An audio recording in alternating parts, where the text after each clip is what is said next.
कौन चीखा? चीख तो लड़की की है।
मैंने कुछ नहीं किया, मैंने कुछ नहीं किया, मुझे छोड़ दो, मैंने कुछ नहीं किया। देखो हम लोग सीआईडी से हैं। मैंने कुछ नहीं किया साहब, मुझे छोड़ दो, मैंने कुछ नहीं किया साहब, मैंने कुछ नहीं किया। क्या हुआ इसे?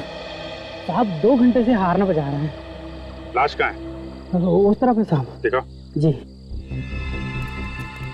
निखिल, ये काफी डरा हुआ है, होश में लाओ इसे। ठीक हो जाएगा तो बातचीत करेंगे। कहाँ पे? सर उधर।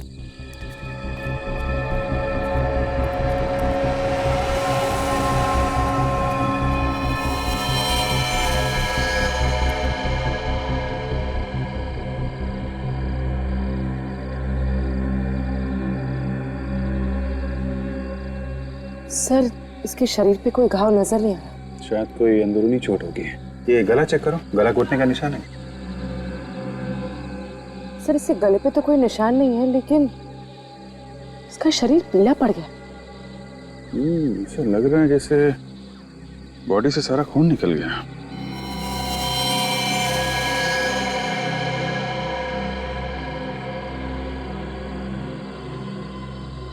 सर ये देखिए, इसके हाथ पे कुछ अजीब से निशान है। छोटे छोटे घाव हैं और इनमें से खून भी निकल रहा है।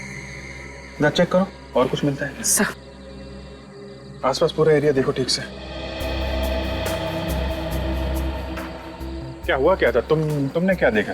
जी मैंने हॉर्न की आवाज सुनी और यहाँ आके देखा तो यहाँ ये लड़की मरी पड़ी थी।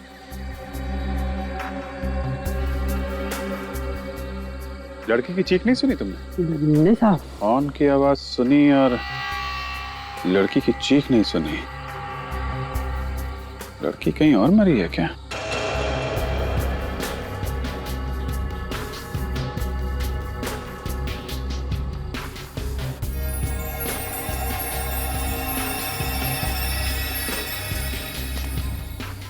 सर, यहाँ आसपास हाथापाई की तो कोई भी निशान नहीं, लेकिन हाँ ये सोने की चेन मिली है। किसकी हो सकती है? लड़की की या खूनी की? सर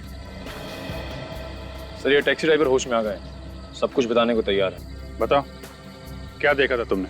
एक आदमी उस लड़की के ऊपर झुका हुआ था, इसका खून पी रहा था। आदमी खून पी रहा था? हाँ, उसके मुंह पे मैंने खून देखा सर। उस आदमी को दोबारा देखोगे तो पहचान लोगे? नहीं सर, मैंने उसका चेहरा नहीं देखा। अरे कमाल कर रहे हो, मुंह पे खून देखा और तुमने चेहरा नहीं देखा? सर उसका बाकी चेहरा अंधेरे में छिपा हुआ था और खून पीते देखकर मेरी हालत खराब हो गई थी सर। मुझे कुछ भी समझ में नहीं आ रहा था। सर सर खूनी ने सारा खून पी लिया है, इसलिए लाश पीली पड़ गई है। अच्छा, इस लड़की ने एयर होस्टेस की यूनिफॉर्म पहनी हुई है। ये पता लगाओ किस एयरलाइंस में काम करती थी ये। अब तक तो दिव्या ठीक ठाक थी, अचानक खून कैसे हो गया उसका? सर, ये दोनों दिव्या की बहुत अच्छी फ्रेंड है, इन्हें मालूम है उसके बारे में। ये दिव्या है? आखिरी बार कब देखा था आप लोगों ने दिव्या को? कल शाम को हम सब फ्लाइट से लौट रहे थे, काफी देर तक हम साथ ही थे। उसके बाद पता नहीं वो कहाँ चली गई। कितने बजे लौटे थे आप लोग फ्लाइट से? शाम के 6 बजे के आसपास। तो दिव्या शाम के 6 बजे लौट के आई और उसी रात 3 बजे उसका खून भी हो, मतलब वो यहाँ से घर गई नहीं। दिव्या यहाँ से घर जाने के लिए निकली थी? नहीं सर, वो किसी से मिलने जाने वाली थी। किससे? शायद सर रत्नेश नाम है उसका।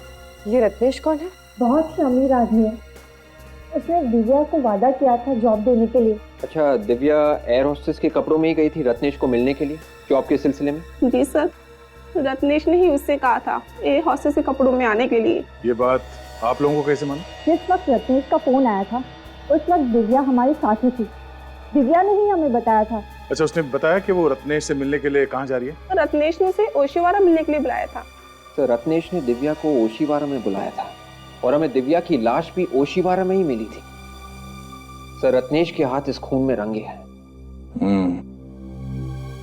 ओशिवारा में ढूंढना पड़ेगा ये रत्नेश कहाँ है, खून के धब्बे सूखने से पहले। पूरे 25 रत्नेश है इस एरिया में, मगर कोई भी ऐसा नहीं है जिसने फोन करके दिव्या को अपने घर पे बुलाया था। अब बचा ये आखिरी वाला रत्नेश। हो सकता है ये आखिरी वाला रत्नेश ही हमारा रत्नेश हो जिसने दिव्या को बुलाया। हो सकता है। काफी सन्नाटा है। सर, जब जब सन्नाटा होता है कोई ना कोई बुरी खबर सुनने को ही मिलती है। चुप रहो फ्रेडी।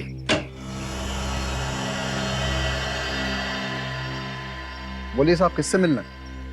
आप रत्नेश हैं? जी, मैं रत्नेश नहीं हूँ। तो फिर रत्नेश कहाँ है? लेकिन आप लोग कौन हैं? CID। CID? आप कौन है? जी, मैं शेखर हूँ, रत्नेश जी का केयर टेकर। तो फिर बुलाओ रत्नेश को। रत्नेश तो घर में नहीं है साहब। आप जरा ये चेन देखिए, इसे पहचानते हैं आप? ये चेन तो रत्नेश जी की है। रत्नेश की चेन है ना? तो बुलाओ रत्नेश को। लेकिन रत्नेश जी घर में नहीं है। तो गया कहाँ? पता नहीं साहब। किस बात के केयर टेकर हो तुम? हैं? तुम्हें पता नहीं रत्नेश गया कहाँ, कब आएगा? चलो हटो, घर की तलाशी लेंगे। अभिजीत, फैल जाओ, अच्छी तरह से देखो। शेखर जी। जी। वैसे रत्नेश काम क्या करता है? काम क्या करते हैं ये तो नहीं मालूम, लेकिन राज परिवार से उनका रिश्ता है। राज परिवार? जी। अच्छा, यही रत्नेश है क्या? जी।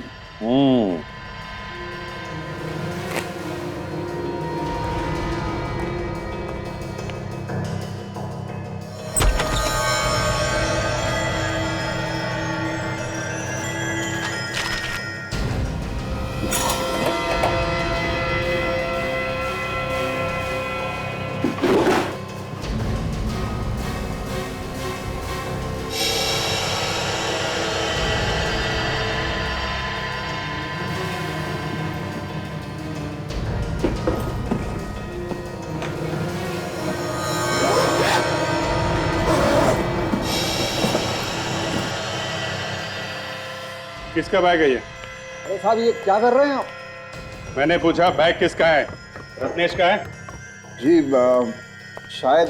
देखो, चुप रहने से काम नहीं चलेगा, नहीं तो फंस जाओगे। किसका बैग है? जी, मेरा है। अच्छा,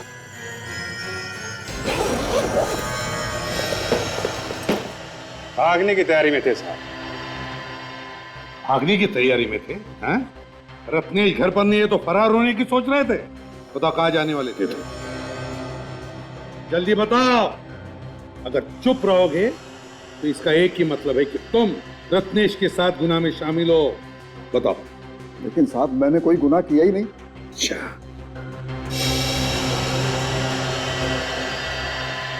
गुनाह किया ही हैं? तो फिर ये क्या है? 50,000 रुपए, पासबुक, चेकबुक। अरे ये तो रत्नेश की पासबुक है। तो चेकबुक ये भी रत्नेश का है। क्यों? रत्नेश की बैंक का पासबुक, रत्नेश की बैंक का चेकबुक, रत्नेश के 50,000 रुपए हैं? रत्नेश का सारा माल लेकर कहां भागने की तैयारी में थे?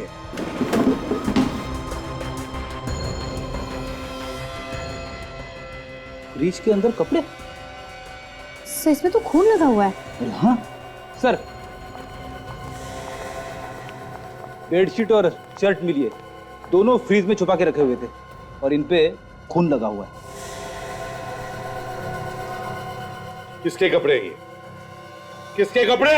जी मुझे नहीं मालूम। केयर टेकर साहब कैसे आदमी कुछ समझ में नहीं आ रहा है। मालिक का पैसा लेके भाग रहे थे, घर में खून से सने कपड़े हैं और इनको कुछ पता नहीं है। किसकी शर्ट है? रत्नेश की शर्ट है। किसकी शर्ट है ये? किसके कपड़े हैं? दिव्या का खून हुआ यहां पर। अच्छा, बहुत बड़ा शौक लगा है। तुम्हारा मुंह तो हम ब्यूरो में खोलेंगे। जब ये लाश आप लोगों को मिली, इस लड़की का मुंह ऊपर की तरफ था या नीचे की तरफ था? सारा रिपोर्ट देना पड़ेगा। अब पूछेगा एसीपी कहां पे खड़ा था। मैं कुछ पूछ रहा हूं आप लोगों से, इस लड़की का मुंह ऊपर की तरफ था या नीचे की तरफ था? सचिन बताओ। सर लड़की का मुंह तो ऊपर की तरफ, मगर आप ये इस लड़की की लाश को अच्छी तरह से देखो, समझो और फिर बोलो। वैसे सालुंके साहब, लाश के बादशाह तो आप हैं। अब लाश के बारे में तो आप ही समझते हैं अच्छी तरह से। बस हो गया, हाँ? बादशाह कह दिया और अपने हाथ झाड़ लिए। एनीवे, ये तो आप जानते हैं कि शरीर में जब आदमी की मौत होती है सबसे ज्यादा खून नीचे की तरफ आ जाता है, पृथ्वी की ग्रेविटी की वजह से। शरीर का जो हिस्सा जमीन को छूता है, सारा का सारा खून वहां आकर के जमा हो जाता है। लेकिन इस केस में ऐसा नहीं है। क्या मतलब? मैं बताता हूं। ये देखो बॉस, अगर ये हिस्सा जमीन को छू रहा था तो फिर ये हिस्सा काला क्यों नहीं हुआ? क्यों काला नहीं पड़ा सर? खून की वजह से। ये हिस्सा इसलिए काला नहीं हुआ कि इसके शरीर में खून था ही नहीं, एक कतरा खून भी नहीं था। क्या बोल रहा है सर? उनके शरीर में खून था ही नहीं? ना, बिल्कुल नहीं। टैक्सी वाला शंभू भी बता रहा था कि उसने रत्नेश को खून चूसते हुए देखा है। हाँ? और एक बात। क्या? बॉस, इस लड़की की बॉडी पर मुझे सुइयों के निशान मिले। ये देखो, ऐसा लगता है बॉस इस लड़की का खून निकाला गया है। मरने के बाद खून कैसे निकल सकता है? जब इसका खून निकाला गया, ये लड़की जिंदा थी। क्या? हाँ, मतलब रत्नेश ने सारा का सारा खून चूस लिया। सर रिपोर्ट से ये पता चला है कि कपड़ों पे जो खून लगा हुआ था वो इस लड़की का नहीं है। तो फिर वो खून है किसका? वो खून इस लड़की का नहीं है, तो इसका मतलब है किसी और का भी खून किया है इस रत्नेश ने। सचिन, जरा इसके मुंह का ताला खोलो।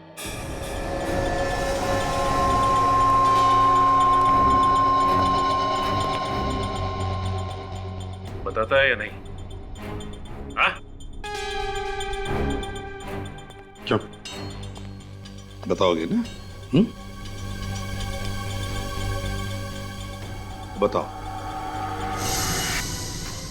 इस लड़की के अलावा रत्नेश ने और किस किस का खून किया है? बस सच कह रहा हूं सर, मुझे कुछ नहीं पता। तुम रत्नेश के केयरटेकर हो, तो रत्नेश क्या करता है, कहां जाता है, सब कुछ मालूम है तुम्हें, आया ना? तो फिर बताओ, क्या ये लड़की कभी रत्नेश से मिलने आई थी? सर मैं कह रहा हूं ना, वाकई मुझे कुछ नहीं मालूम।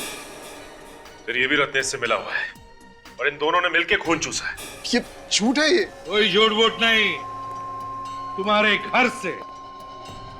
घर से हमें खून से सने हुए कपड़े मिले और तुम कह रहे हो तुम्हें कुछ नहीं मालूम है? बताओ कहाँ है रत्नेश? सर वो खून वाले कपड़े देखकर तो मुझे भी झटका लगा। चुपके से किसी ने लाकर रख दिए, कहां से आए पता ही नहीं है। झूठ बोल रहे हो तुम। हो सकता है रत्नेश गायब नहीं हो, मर चुका हो और तुमने उसके कपड़े छुपा दिए हो। रत्नेश का खून तुमने ही किया। तुमने ही किया रत्नेश का खून। उसके पैसे, उसके बैंक के पासबुक, चेकबुक सब लेकर भाग रहे थे तुम। मैंने रत्नेश को नहीं मारा, वो जिंदा है। क्या? वो जिंदा है? तो फिर है कहाँ वो? कहाँ है ये नहीं मालूम। घर से कब निकला था रत्नेश? कल शाम को। कितने बजे? 5 बजे के करीब। कह रहा था कि डॉक्टर के पास जा रहा हूँ। किस लिए? रत्नेश को हकलाने की आदत है, इसी के लिए डॉक्टर के पास गया था। फिर ये रत्नेश निकला तो था डॉक्टर के पास जाने के लिए, लेकिन वहां नहीं पहुंचा। रत्नेश के परिवार वाले या कोई जान पहचान वाले लोग हैं यहाँ पर इस शहर में? रत्नेश के एक चाचा है, धर्म जी, इसी शहर में रहते हैं। रत्नेश के परिवार से उनके बहुत अच्छे संबंध हैं। तो ये रत्नेश जरूर इस धर्म चाचा से मिलने की कोशिश करेगा। शेखर जी, धर्म जी का एड्रेस चाहिए हमें। ये शेखर बड़ा शातिर है, टुकड़ों टुकड़ों में कहानी बता रहा है हमको। कौन है आप लोग और अंदर कैसे आ गए? रत्नेश क्या लगता है तुम्हारा? जी मेरे चाचा का लड़का है, लेकिन आप लोग कौन है? आखिरी बार कब मिले थे? आप लोग हैं कौन बताएंगे? CID। अच्छा सर, तो ऐसा बोलिए ना सर। सर अभी कुछ ही दिन पहले मिला था, पर बात क्या है सर? खून हो गया है, खून। खून? क्या खून? और उसी सिलसिले में हम रत्नेश को ढूंढ रहे हैं। कहाँ है वो? अरे पिताजी, ये लोग CID से हैं और रत्नेश के बारे में पूछ रहे हैं। सर ऐसे आदमी के बारे में क्या कह सकते हैं? कहाँ मिलेगा कहाँ नहीं। ऐसा आदमी मतलब? सर वो बचपन से ही बहुत खतरनाक है, मतलब किसी की जान लेना उसके लिए आम बात है। क्यों? किसका खून किया है क्या उसने पहले? हाँ सर, पहले भी खून किया है। किसका खून किया है? अपने छोटे भाई का, और तब से फरार है, इसलिए उसे पुलिस पकड़ नहीं पाई है। अपने छोटे भाई का? कब? अभी कुछ 6 महीने पहले। लेकिन क्यों किया खून? सर क्यों खून किया ये तो पता नहीं, उसके डैडी ने किसी को बताया भी नहीं, और उसके बाद वो अपना शहर छोड़ के यहाँ चला आया। अपना शहर छोड़ के यहाँ पे क्यों? किस लिए आए थे यहाँ? बोल रहे थे रत्नेश का मेडिकल चेकअप कराना है। किस बीमारी का इलाज करवाना? जी रत्नेश हकलाता था और सर उसकी दिमागी हालत ठीक नहीं थी। दिमाग की बीमारी थी तो फिर किस डॉक्टर का इलाज चल रहा था? सर वो तो मालूम नहीं। ये रत्नेश के मम्मी डैडी अभी कहाँ पे हैं? अपने घर पे होंगे। वो अपने घर पर नहीं है। उनका कोई नंबर है तुम्हारे पास? हाँ है ना सर। आप गलत पते पर आए। अरे बिना किसी जानकारी के इस तरीके से पूछताछ करना भाई बेवकूफी हुई ना।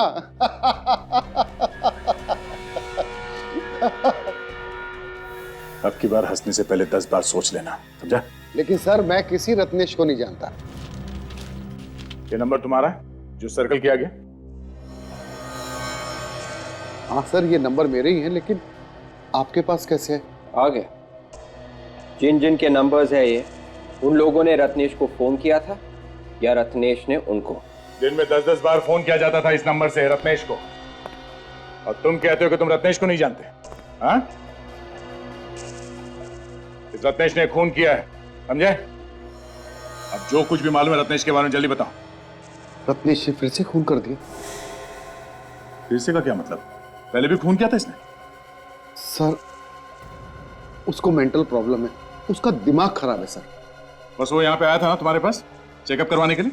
नहीं सर, मेरे पास नहीं आया था सर, मैं सच कह रहा हूँ। इसका मतलब उसने शेखर से झूठ बोला?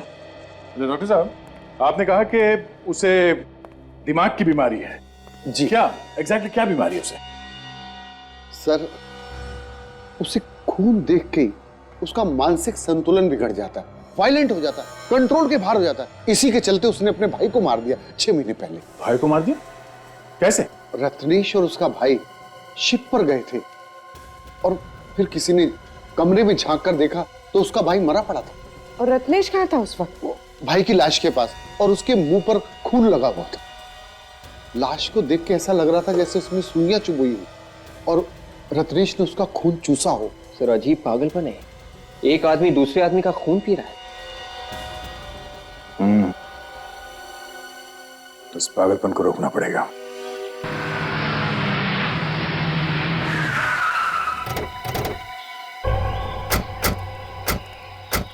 सर रत्नेश के मम्मी डैडी की फोन की लोकेशन ये जगह बता रही थी और इसके बाद फोन बंद हो गया।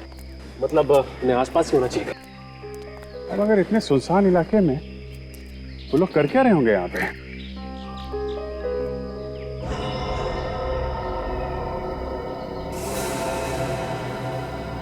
सब इतना यहाँ इकट्ठा करके रखा है एक साथ, कुछ गड़बड़ है।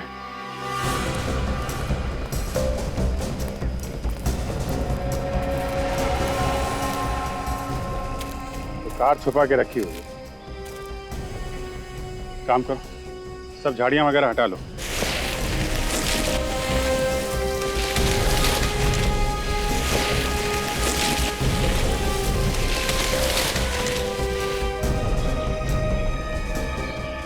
My God.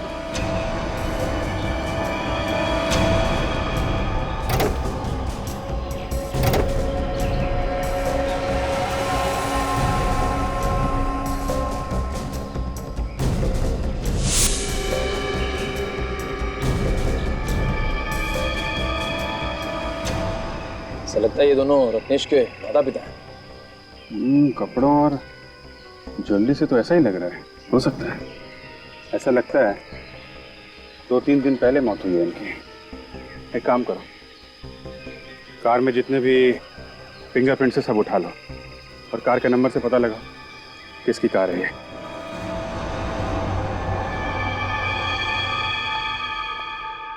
बॉस, इन दोनों के शरीर में भी वैसे ही सुइयां चुभई गई हैं जैसे कि दिव्या के शरीर में चुभई गई। और सर, ये बेडशीट पे और शर्ट पे जो खून लगा हुआ है वो इन लोगों का है। मतलब सर इस रत्नेश ने अपनी दिमागी बीमारी के चक्कर में अपने माँ बाप का खून कर दिया। और इन दोनों का भी वैसे ही खून चूसा गया है जैसे दिव्या का खून चूसा गया। ये तुम क्या बोल रहा है सालुंखी?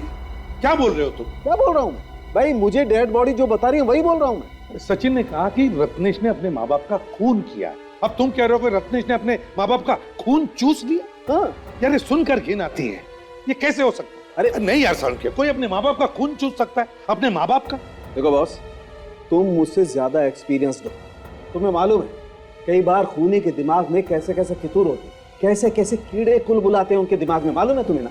फिर भी सालुंखी ऐसे नहीं हो सकता, नहीं हो सकता ऐसे। एक काम करो, इस शेखर को फिर से ब्यूरो लेकर आओ, गर्दन पकड़ते हैं उसकी, पता चलेगा ये रत्नेश है कहां पर।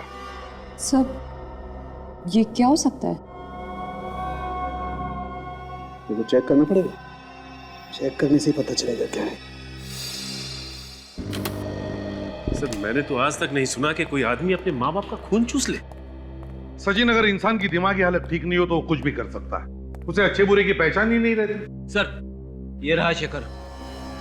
शेखर बाबू, रत्नेश के माता पिता के बारे में तुम जानते थे ना? जानते थे या नहीं? जी सर। तो फिर पहले क्यों नहीं बताया?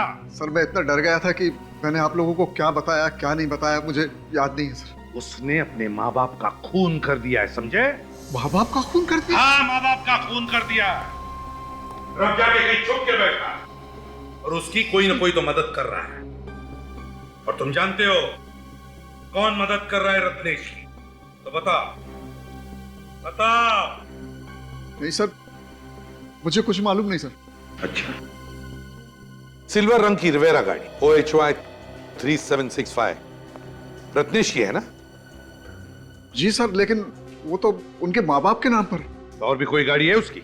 नहीं सर। नहीं सर, कुछ नहीं मालूम तुम्हें।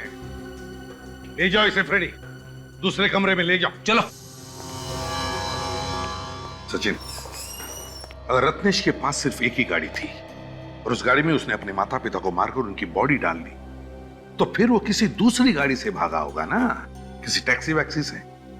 एक काम करो, उसके फोटोज के 100-150 कॉपीज बनवाओ और सारे टैक्सी वालों को दे दो और उनसे कहो कि अगर किसी ने इसे देखा है या किसी की टैक्सी में ये बैठा है तो तुरंत हमें इन्फॉर्म करें। हैं? आगे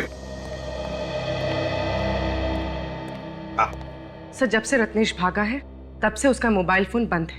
ये रत्नेश के फोन रिकॉर्ड्स है ना विवेक? Yes sir. इसमें जितने भी फोन नंबर्स हैं उसमें दिव्या का फोन नंबर है? नहीं सर, रत्नेश के रिकॉर्ड्स में दिव्या का नंबर है ही नहीं। उसने दिव्या को फोन किया ही नहीं। ये कैसे हो सकता है? दिव्या के दोस्तों ने तो बताया कि उसने दिव्या को फोन किया था फोन उसने दिव्या को। सर हो सकता है उसने किसी और से फोन करवाया हो। सचिन काम करो, दिव्या के फोन रिकॉर्ड चेक करो, देखो उस दिन शाम को कहां कहां से फोन आए थे दिव्या को। सर उस दिन शाम को दिव्या को 12 लोगों ने फोन किया था, जिसमें से उसने सिर्फ 3 लोगों के फोन उठाए। 3 लोगों के? सिर्फ इन 3 लोगों के फोन उठाए दिव्या ने? तो फिर पता लगाओ ये 3 लोग है कौन? 1282749 नंबर तुम्हारा है? हाँ मेरा ही है, पर तुम कौन हो? सीआईडी से। घबराओ नहीं, बस इतना बताओ कि दिव्या को जानती हो? हाँ सर जानती हूँ, मालकिन है मेरी। अच्छा, कल शाम को तुमने दिव्या को 6 बजे फोन किया था क्या? फोन तो रोज ही करना पड़ता है उन्हें। क्यों? ये पूछने के लिए कि शाम को घर आ रही है कि नहीं, खाना बनाना पड़ता है मुझे। ठीक है, आप जा सकती हैं। अरे सुनो भाई साहब। हाँ सर, फोन किया था मैंने दिव्या जी को। क्यों, क्या काम? सर मेरा काम इंश्योरेंस का है। मैं लोगों को फोन करके पॉलिसी के बारे में बताता हूँ। पॉलिसी के लिए ही फोन किया था मैंने। ओह, तो तुमने मिलने के लिए फोन करके बुलाया था उसे? हाँ जी बुलाया था, पर वो मिलने आई नहीं। समीर। हाँ जी बोलिए। A127292738 आप ही का नंबर है ना? हाँ जी, नंबर तो मेरा ही है। क्या हुआ? तुमने कल किसी दिव्या नाम की लड़की को फोन किया था? कौन दिव्या? मैं किसी दिव्या को नहीं जानता। वैसे आप लोग कौन है? सीआईडी। सीआईडी? क्या हुआ सर? अरे तुम तो अभी से घबराने लगे। अभी तो बहुत सारे सवालों का जवाब देना है तुम्हें। चलो। सर जब मैंने कॉल किया ही नहीं है तो मैं कैसे कह दूं कि मैंने कॉल किया है? तुम्हारे मोबाइल फोन से कोई और कॉल कर सकता है? सर ये कैसे हो सकता है सर? नहीं हो सकता ना। ये सेल नंबर तुम्हारा है? जी। ये दिव्या के फोन की कॉल लिस्ट है। इसका मतलब है दिव्या को कॉल तुमने किया था। सर ये कैसे हो गया सर? मैंने तो कॉल किया ही नहीं। देखो समीर, जब तक तुम सच नहीं बोलोगे सीआईडी से तुम्हारा पीछा नहीं छूटेगा, समझे? सर मैं सच ही बोल रहा हूँ। सर आजकल फोन हैकिंग इतनी बढ़ गई है, मैंने तो यहाँ तक सुना है कि कोई भी किसी के फोन के अंदर घुस सकता है, कॉल कर सकता है, मैसेज कर सकता है। सुना तो हमने भी, और इसके बारे में हम लोग बाद में देखेंगे। पहले ये बताओ कि तुमने अपना मोबाइल फोन किसी और को दिया था? नहीं सर। सोच के बताओ, याद करो, खून का मामला है ये। खून?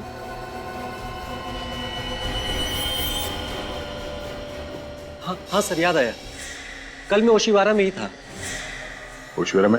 शाम को 6 बजे के आसपास? हाँ सर, और सर वहाँ एक आदमी भी था सर। उसकी मोबाइल की बैटरी चली गई थी और उसने मेरा मोबाइल मंगा था सर कॉल करने के लिए। अभी अभी सोचिए ये कहानी ना। सर मैं सच बोल रहा हूँ सर। कौन था वो आदमी? उस आदमी को नहीं जानते? नहीं। और बिना जान पहचान के तुमने अपना मोबाइल फोन उसे दे दिया? हा? सर मुझे लगा कि उस बेचारे को कोई जरूरी कॉल करना होगा। क्या वो आदमी यही था? कुछ कह नहीं सकता सर, शाम का वक्त था और अंधेरा हो चुका था, मैं ठीक से देख नहीं पाया। कुछ तो याद होगा उसके बारे में।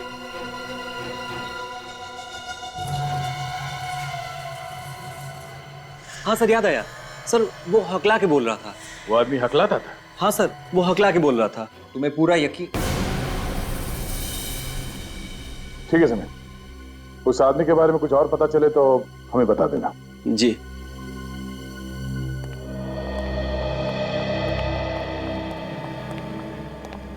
सर हमें उसे ऐसे ही समीर के ऊपर नजर रखना, तुम्हारे सारे सवालों के जवाब मिल जाएंगे। हाँ, और जैसे वो टैक्सी वाला बता दे कि वो रत्नेश को उसने कहां पर छोड़ा है, मुझे तुरंत इन्फॉर्म कर देना। ओके? वो टैक्सी वाला मिल गया जिसकी टैक्सी में रत्नेश बैठा था। मैं एक बात बोलूं? ना बोलूंगा तो तू चुप रहेगा? नहीं, चुप तो नहीं रहूंगा, लेकिन ये बात कान में बोलने वाली। कान में?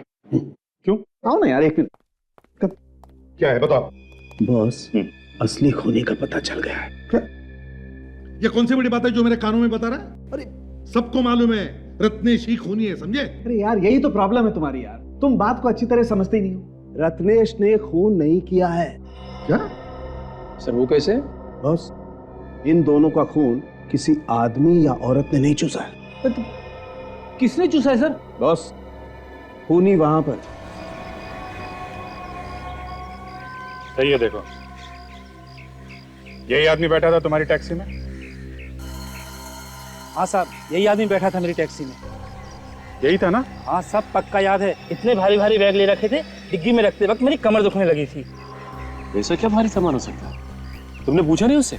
पूछा था साहब, कहने लगा अपने काम से काम रख, तुझे क्या लेना देना है, इसमें क्या है क्या नहीं। साहब ऐसे लग रहा था जैसे शहर छोड़ के जा रहा हो। कहाँ छोड़ा तुमने उसे? पामक्रेन रोड पर साहब। पामक्रेन रोड पे? वहां पे क्यों छोड़ा था?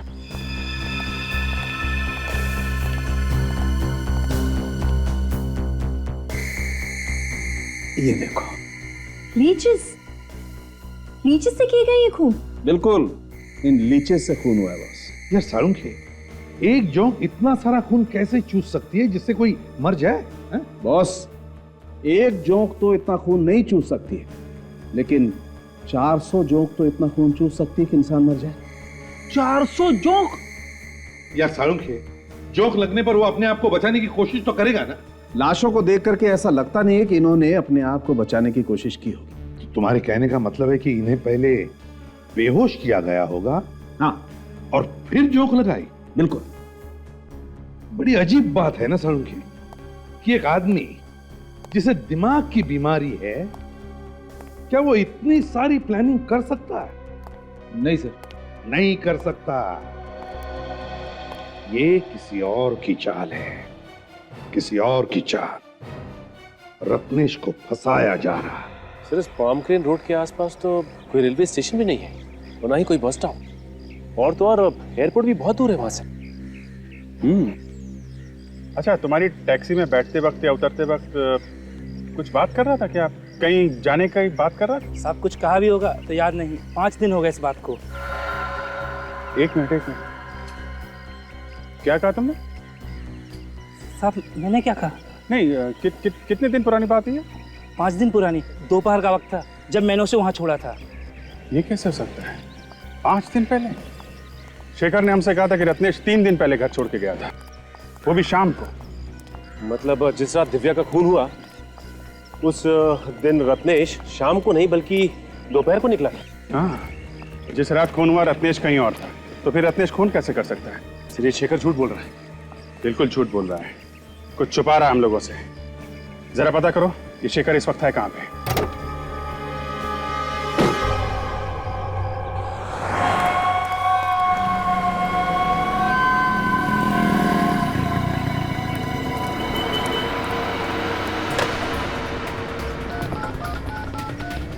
हेलो,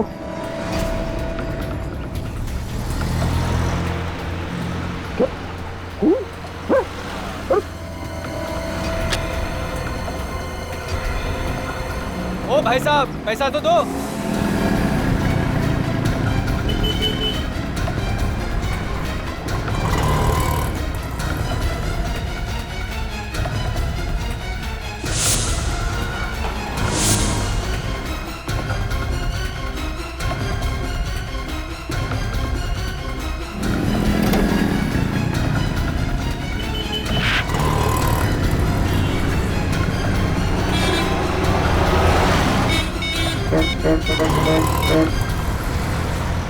हाँ सर, हाँ सर। सर शेखर भी बाहर निकल के टैक्सी लेके कहीं निकला है सर। सर कहाँ निकला ये तो पता नहीं चल पाया सर। सर पर घबराया बहुत हुआ है सर वो। हाँ सर, हाँ सर। सर मैं टैक्सी ले रहा हूँ सर। टैक्सी।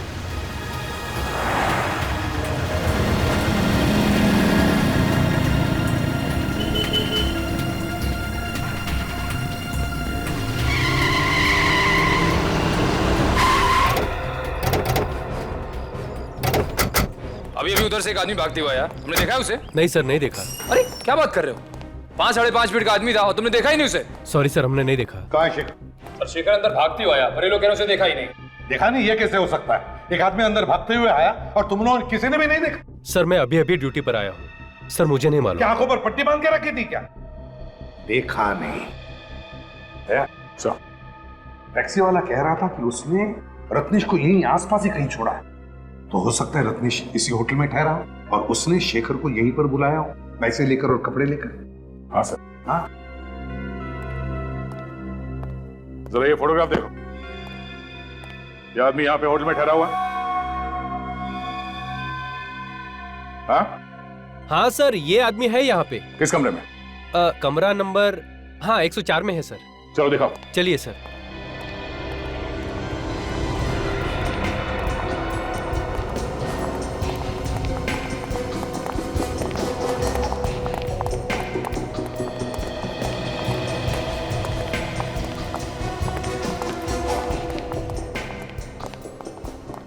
एक 104। हाँ सर, इसी कमरे में है सर।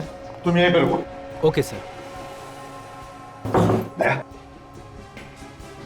ताने अंदर कोई है कि नहीं सर? अगर बाहर जाता तो कोई तो देखता उसे। निखिल तुम यहीं पर रुको। हैं? देखो कहीं वो बाहर नहीं। तोड़ दो दरवाजा। लौटिए प्लीज।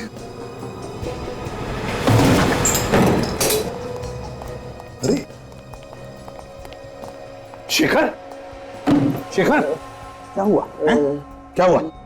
माय गॉड, संभालो इसे। देखो रत्नेश कहां पर चुप के बैठा है क्या? हाँ चल।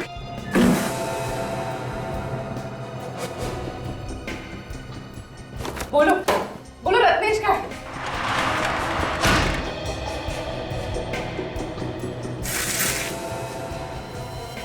Oh my God!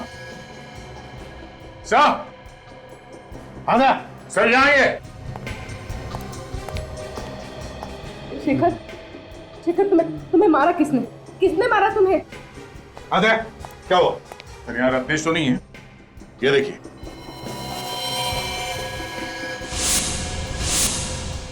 My God! इतने सारे जोक, लीचेस, अरे आए कहां से?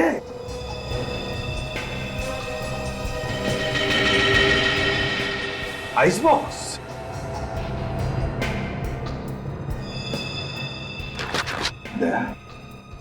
समझ गया खूनी कौन है। कौन है सर?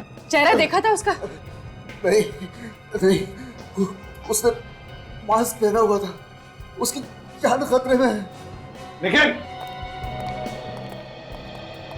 शेखर सच बोल रहा है, खूनी कोई और ही है। हॉस्पिटल ले जाओ जल्दी। अगर खूनी रत्नेश को मारने के लिए यहाँ से ले गया तो रत्नेश ने हल्ला क्यों नहीं मचाया? वो चुपचाप चला क्यों गया? यार रत्नेश कहीं नहीं गया, वो छुप कर बैठा है इसी होटल में, ढूंढते हैं उसे। यहाँ पे ऐसे कोई जगह है यहाँ पर कोई जाता नहीं? हाँ सर, वहाँ पे एक बेसमेंट है, वहाँ पर कोई आता जाता नहीं है सर। चलो जल्दी आइए सर।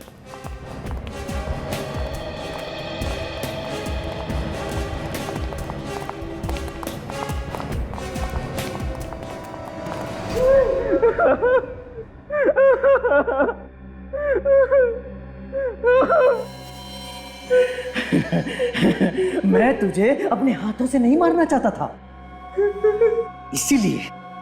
इसीलिए मैं प्लानिंग करके तुझे फंसाता था, ताकि तू जेल जाए और कानून तुझे फांसी के तख्ते पर लटका दे।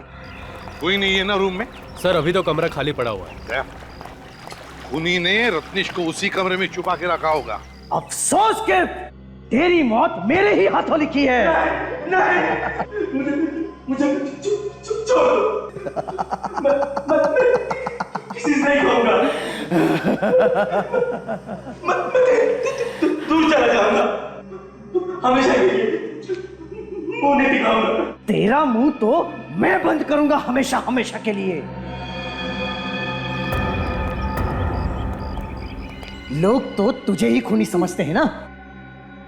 तेरी मौत के बाद अब ये शक यकीन में बदल जाएगा।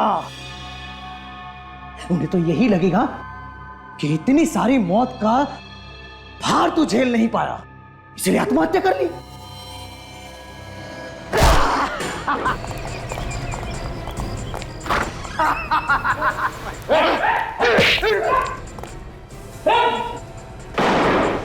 छोड़ो मुझे, मैं मैं इस कमीने को जिंदा नहीं छोड़ूंगा।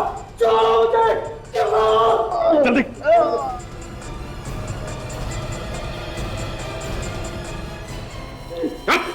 दया, जानना चाहते हो ना कौन है ये किलर?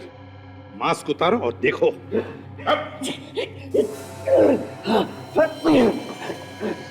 जिंदा नहीं छोड़ेगा, हाँ?